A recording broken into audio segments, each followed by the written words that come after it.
vai fazer é o próximo passo aqui, que é a filtração do mosto, né? Essa filtração é basicamente vou separar o bagaço do meu caldo cervejeiro e também vou usar a casca. Lembra que eu citei bastante que eu precisava deixar a casca inteira, porque agora ela vai me ajudar a filtrar essa cerveja. Eu vou fazer esse processo por várias vezes, e isso vai me deixar a cerveja mais limpa, mais cristalina. Então esse é um dos motivos de eu manter a casca inteira. Então aqui o processo ele é bem tranquilo, não posso ter pressa, tem que ter bastante calma aqui e paciência, que é o que vai fazer a diferença aqui. Eu vou tirar uma amostra, que é para eu poder ir comparando durante o processo para ver se minha cerveja já está ok, se ainda eu gostaria dela mais limpa, mais cristalina. Como vocês podem ver, a cerveja está bem suja, ela está bem opaca. A cerveja não, né? O caldo, né? Ainda não é cerveja. O caldo aqui ele ainda está bem escuro, está bem sujo. Então agora eu vou fazer a circulação do mosto. Como que isso é feito? É bem simples. Eu retiro através da torneira e passo para a panela novamente. Então aqui bem tranquilo.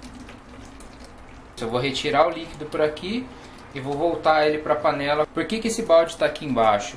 Eu deixo ele aqui por quê? Porque eu não gosto de interromper esse fluxo. Eu gosto de, no momento que eu tirar essa jarra daqui, eu gosto de manter esse fluxo ativo para não causar impacto aqui dentro da minha camada de grãos. Retirei um pouco do mosto, eu vou vir aqui e vou voltar ele para a panela. Por que eu uso essa madeira aqui? Porque eu não quero criar caminhos preferenciais na minha camada de grão. Então eu quero que o líquido passe por ela de forma uniforme. Eu volto o líquido aqui bem tranquilo,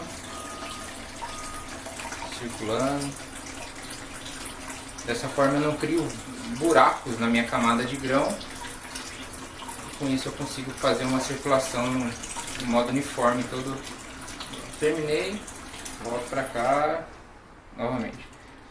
Então eu vou repetir esse processo por um bom tempo, pelo menos 1 hora aí, algumas dezenas de vezes, até que a minha cerveja ela tenha uma aparência ok, uma aparência agradável ali pra mim. É isso.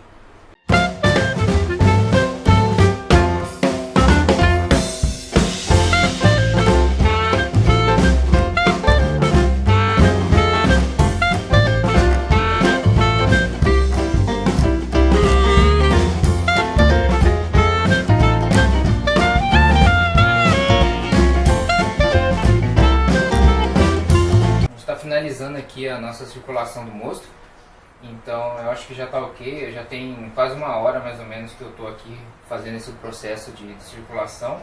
Vou tirar uma amostra aqui para comparar com a primeira que a gente tirou. Eu acho que já está ok, a cerveja já está bem mais limpa, está bem mais cristalina e eu acho que a gente já pode encerrar esse passo. Ela está aqui, ó, bem mais limpinha, bem mais cristalina, não tem aquela sujeira do malte, aquela poeira do grão, né, que fica ali. Então eu acho que aqui a gente encerra esse passo e vai para o próximo, que é a lavagem do bagaço. Agora o próximo passo é a lavagem do bagaço, certo? Eu vou aquecer essa água até 75 graus, tá? Então por isso que o termômetro está aqui dentro dela. Enquanto a água aquece, nesse momento eu faço a separação do bagaço do meu caldo aqui, do meu líquido que eu fiz durante a mostura. Eu abro aqui a torneirinha bem devagar, bem tranquilo, eu não preciso ter pressa. Vou separar o bagaço, vai ficar nessa panela e o líquido nessa.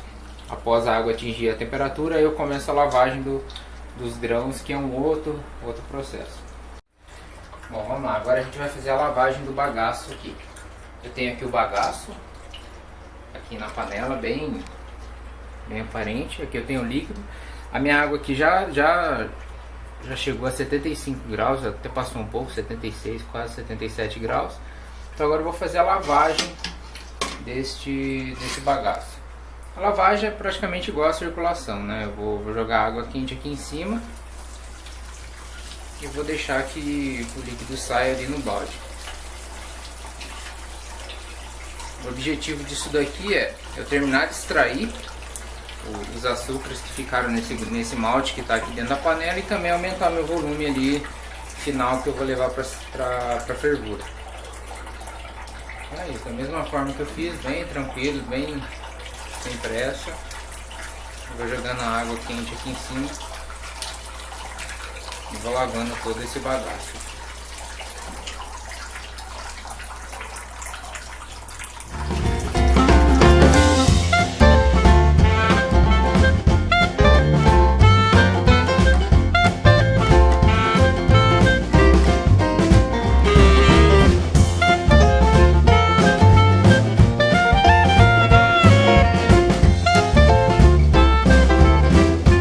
Nosso próximo passo aqui é a fervura do nosso mosto. O mosto já começou a ferver, então a gente vai começar a adição de lúpulo. A primeira adição de lúpulo agora no início da fervura é responsável pelo amargor da cerveja. Então eu já pesei, né, o lúpulo, lógico. Então eu vou fazer a adição dele aqui. Isso daqui vai ficar fervendo por 1 hora. E no final dessa fervura, faltando uns 10 minutos mais ou menos, a gente vai adicionar o lúpulo responsável pelo aroma da cerveja.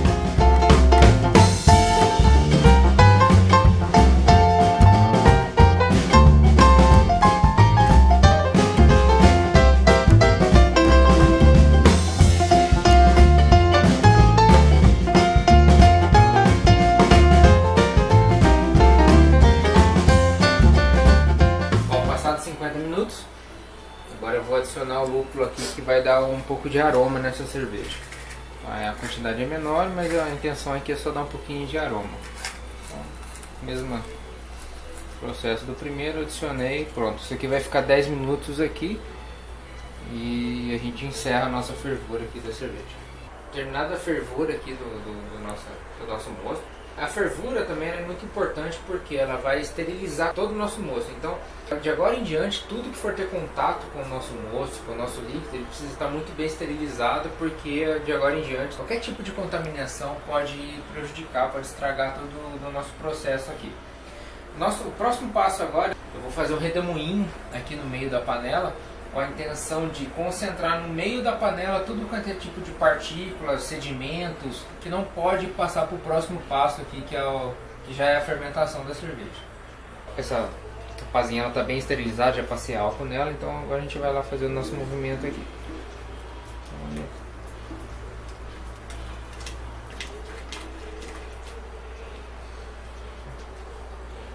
E deixar isso descansar mais ou menos por uns 30 minutos.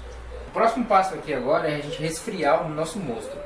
Por que eu preciso fazer isso? Eu preciso resfriar esse mosto e deixar numa temperatura baixa para poder colocar o fermento. Se eu coloco o fermento após a fervura, eu vou matar o fermento e ele não vai cumprir a função dele aqui dentro da nossa cerveja.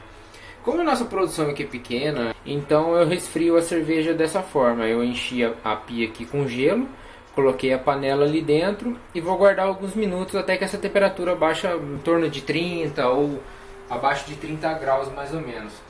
O resfriamento é só isso mesmo, eu preciso baixar a temperatura desse mosto aqui para poder adicionar o fermento nele depois. Agora que a cerveja já resfriou, ela já está numa temperatura ok para a gente poder colocar o fermento, eu vou transferir ela da panela para o baldinho onde ela vai fermentar em si.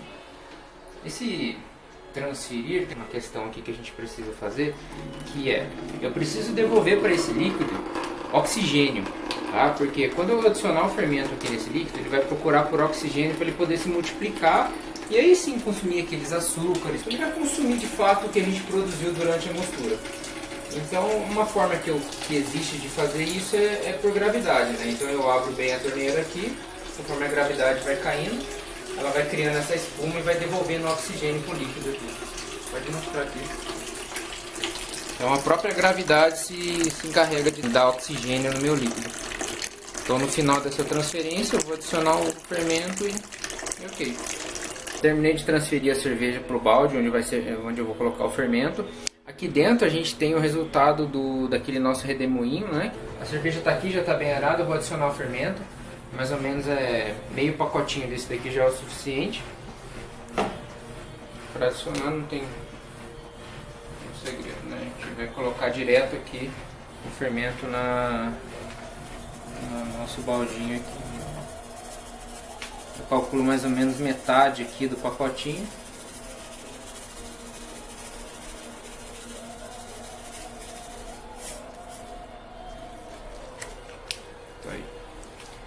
Depois disso, lembrando que o balde estava tudo bem, muito bem sanitizado, muito bem limpo.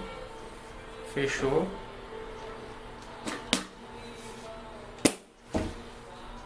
Acabou. Bom, agora a cerveja vai fermentar, vai passar pelo menos uma semana aqui fermentando. Depois disso faz maturação, invase e entrega lá pro concurso, mas aí a gente vai indo por partes.